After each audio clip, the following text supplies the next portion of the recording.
శ్రీ గురుభ్యో నమః. శ్రీ మహాగణపతి నమః. 5 జూలై నుండి 21 జూలై వరకు చంద్రమాను అనుసరించి గోచార రీత్యా యొక్క పక్షకాలం అంటే రాబోతున్నటువంటి అమావాస్య నుండి పౌర్ణమి వరకు ఈ యొక్క కుంభరాశి వారికి ఎలా ఉండబోతుంది అనేది చూద్దాం. 2 వారాల కాలం ఎలా ఉండబోతుంది అనేది చూద్దాం. ఇక 15 రోజుల కాలంలో పక్షకాలంలో ముఖ్యంగా మనం గమనించినట్లయితే రవి యొక్క అనుకూలత అనేది వీరికి 16వ తారీఖు నుండి బాగా కలిసి వచ్చే విధంగా ఉంది. జన్మరాశిలో శనిగ్రహ సంచారం, ధనస్థానాల్లో రాహుగ్రహ సంచారం, అష్టమంలో కేతువు ఈ రాశి వారికి. అదేవిధంగా తృతీయంలో కుజగ్రహ సంచారం అనేది జరుగుతున్నది. అది చతుర్థంలోకి మారబోతున్నది. పంచమంలో ఉన్నటువంటి రవి షష్టమంలోకి మారబోతున్నాడు 16వ తారీఖున. గురువు ఈ రాశి వారికి చతుర్థంలో ఉన్నాడు.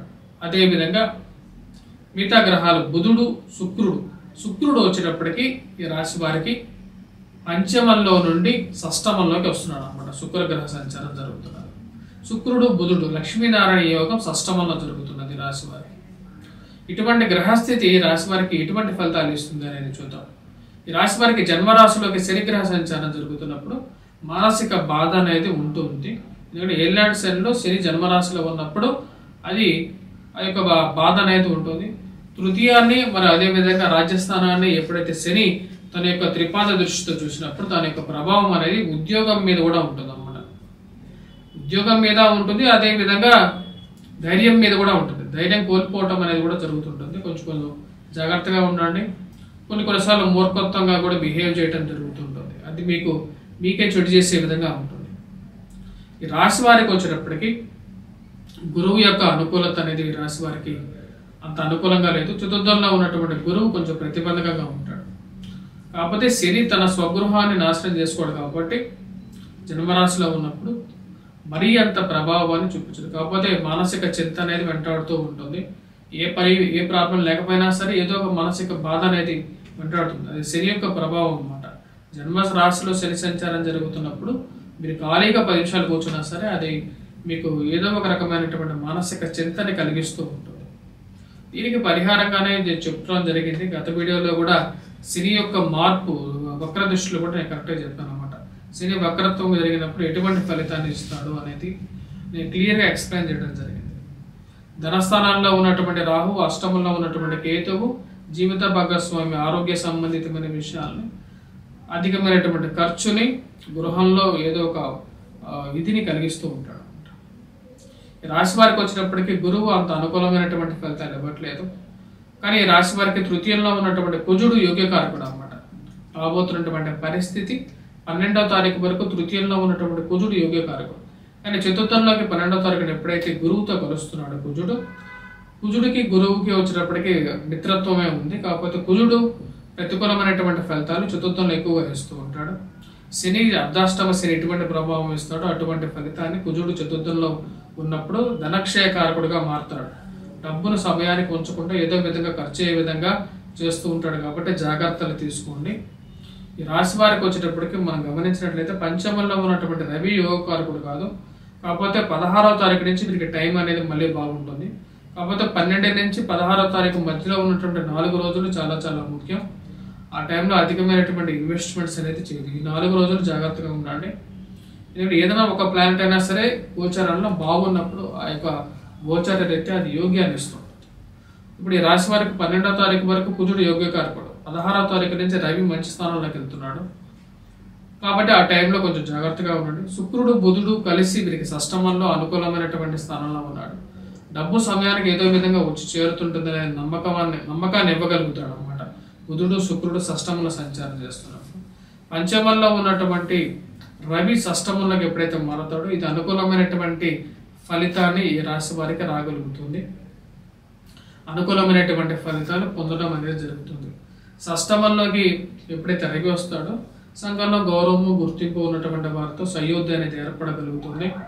మరియు అదేవిధంగా ఇది విద్యార్థులకు కూడా అనుకూలమైనటువంటి ఫలితాలు ఇవ్వగలుగుతుంది. ఓవరాల్గా వచ్చేటప్పటికి దూర ప్రాంత ప్రయాణ సంబంధితమైన విషయాలు అనుకూలంగా ఉంటుంది. ప్రమోషన్స్, ఇంక్రిమెంట్స్, నూతన ఉద్యోగ ప్రయత్న సంబంధితమైన విషయాల్లోనూ సానుకూలత అనేది పొందగలుగుతారు. మీ యొక్క పై ఉన్నతాధికారుల యొక్క మన్ననలను పొందగలుగుతారు.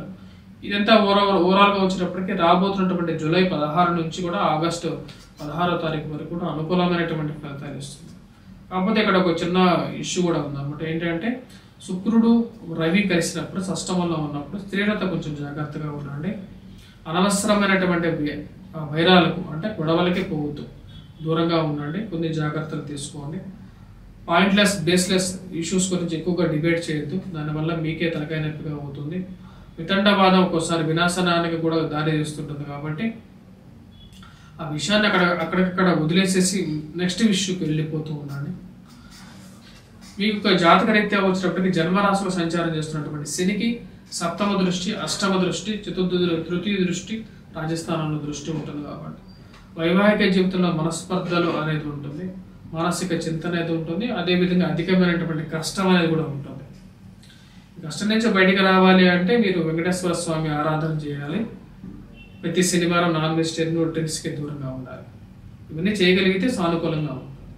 ఈ రాశి వారికి మనం గమనించినట్లయితే ఓవరాల్గా బాగానే ఉంది. మొదటి వారంలో కొంచెం సామాన్యమైనటువంటి ఫలితాలు ఉన్నప్పటికీ కూడా రెండో వారంలో కూడా కొంచెం నిలదొక్కుంటారు. దానికి ముఖ్య కారణం ఇలా చెప్పినట్టుగా ఆ 4 రోజులు కొంచెం జాగ్రత్తగా ఉండగలిగితే, 12 నుంచి 16 వరకు కొద్దిగా 4 రోజులు జాగ్రత్తగా ఉండగలిగితే, తృతీయంలో ఉన్నటువంటి కుజుడు, షష్టమంలోకి రాబోతున్నటువంటి రవి ఇద్దరు యోగకారకులు అనమాట. తద్వారా వచ్చేటప్పటికి వీరికి అనుకూలమైనటువంటి ఫలితాలుగానే గోచరిస్తాయి. దాని తర్వాత ఈ రాశిలో ఉన్నటువంటి వారు ముఖ్యంగా విద్యార్థులు ఎటువంటి ఫలితాలు చేసుకోవాలి, ఎటువంటి పరిస్థితి ఉంది అనేది చూద్దాం. విద్యార్థులకు వచ్చేటప్పటికి అనుకూలమైనటువంటి కాలంగానే చెప్పవచ్చు. కానీ గురుగ్రహ అనుకూలత అనేది తక్కువగా ఉంది రాశి వారికి. ఇరుగు పొరుగు సఖ్యత విషయంలో జాగ్రత్తగా ఉండాలి. కుటుంబంలో అన్యోన్యత అనేది పెంపొందించుకోవాలి. అందరూ కలిసి ఒకటే మాట మీద ఉండేటట్టుగా చేసుకోవాలి. ఒక్కొక్కరు ఒక మాటలో ఇంట్లో ఉన్నటువంటి వారు అలా ఉండకుండా అందరూ కలిసి ఒకటే మాట మీద ఉండేటట్టుగా ఉండండి. ఈ రాశిలో ఉన్నటువంటి విద్యార్థులకి మిశ్రమమైనటువంటి ఫలితాలుగా ఉన్నప్పటికీ కూడా రవి యొక్క అనుకూలత అనేది కలిసి వస్తుంది. పోటీ పరీక్షల కోసం గ్రూప్స్, ప్రిలిమ్స్ ప్రిపేర్ అవుతున్నటువంటి వారికి సానుకూలమైనటువంటి ఫలితాలు రాబోతున్నటువంటి 16వ తారీఖు నుంచి ఒక 4 రోజుల పాటు పొందడం అనేది జరుగుతుంది. ఈ రాశిలో ఉన్నటువంటి విద్యార్థులు గురుగ్రహ అనుకూలతను పెంపొందించుకోవడం కోసం ముఖ్యంగా గురుగ్రహ మంత్ర జపం చేసుకోవటం, దత్తాత్రేయ స్వామి ఆరాధన చేసుకున్నట్లయితే సానుకూలమైనటువంటి ఫలితాలు పొందడం అనేది జరుగుతుంది. ఈ రాశిలో ఉన్నటువంటి వారు ఎటువంటి పరిహారాలు చేసుకోవాలి అనేది చూద్దాం. గురుగ్రహ మంత్ర జపం, దత్తాత్రేయ స్వామి ఆరాధనతో పాటు రాహుగ్రహ మంత్ర జపం, దుర్గాదేవిని పూజించడం, కేతుగ్రహ మంత్ర జపం కూడా చేసుకోవాలి. వినాయకుడిని కూడా పూజించాలి. సెల్ఫ్ డ్రైవింగ్ చేసేటువంటి వారు ముఖ్యంగా వారు పూజించాల్సినది వినాయకుడిని. ఓం గం గణపతియే నమః అనే మంత్రాన్ని పఠించి సెల్ఫ్ డ్రైవింగ్లో వెళ్ళినట్లయితే సానుకూలమైనటువంటి ఫలితాలు పొందగలుగుతారు. రాశిలో ఉన్నటువంటి రాజకీయ నాయకులు సానుకూలమైనటువంటి ఫలితాల కోసం సూర్యారాధన చేయాలి. సూర్యుని ఎక్కువగా పూజించాలి. అర్ఘ్యాన్ని సమర్పించాలి. సూర్య నమస్కారాలు చేయాలి. స్వస్తి.